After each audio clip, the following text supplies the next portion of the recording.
Well, let's move on to markets in Kenya and check on how that market performed for the day, slightly falling back into negative territory, sitting at 4,637 points. And just a quick check-in on how the currency is faring for the hour, sitting at 87.42 against the greenback, pretty stable as it stands right now. Let's move on to Nairobi to get an update on the Kenyan market. Crispus Otieno, fixed income dealer at AIB Capital. Crispus, thanks so much for joining us today. So give us an indication of what type of movement we've seen in the yield curve over the day. We are having rates coming up, especially on the longer end.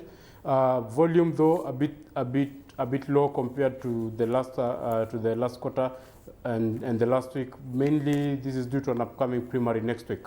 So tell us about how much is being auctioned there. I didn't get you. The upcoming auction.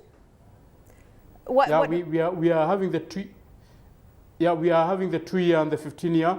For the 2-year, I'm expecting yields of I'm expecting a cutoff of 12.5%, and for the 15-year, I'm a bit aggressive on that. I would expect levels of 13.5 thereabouts, because we are seeing a situation whereby the government is hungry for funds, and there is increased borrowing basically. There's increased borrowing and, of course, increased demand on that end. What about the election? Are you seeing yields starting to tick up as we near closer to the election in early March? Yes, that has been the trend. I expect yields to continue coming up. Also, again, I forgot to add, we have maturities upcoming. We had a maturity in in January, and basically for this quarter we are having quite a bit of maturities, approximately 60 billion being pumped back to the economy. That's a lot of cash. So of course we expect yields to go up. Of course we expect yields to go up. And from an inflationary standpoint right now, there was, of course, a tick-up in January, and that came as a surprise to some. Are you seeing some response there from the fixed income side of the market, and do you think that inflationary tick-up will start to reflect furthermore in data coming forward? Of course, there's been, of course, inflation and yields have always gone hand in hand. I expect inflation to continue going up a bit, due to factors such as maturity, the election, so on and so forth, and then that is also bound to have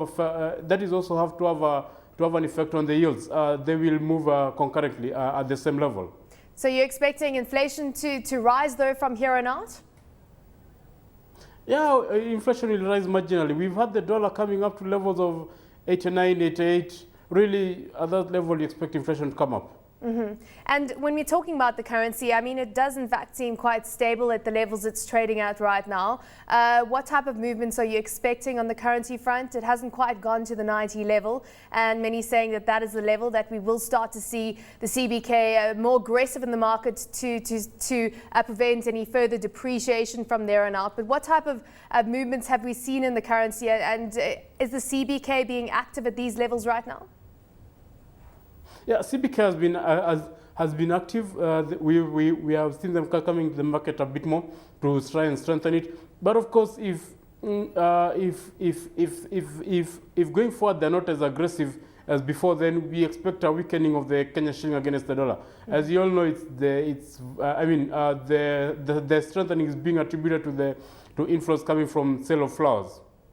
So let's talk about the flower industry. I mean, when you're talking about inflows, give us an idea of what type of inflows you see at this time of year. Of course, the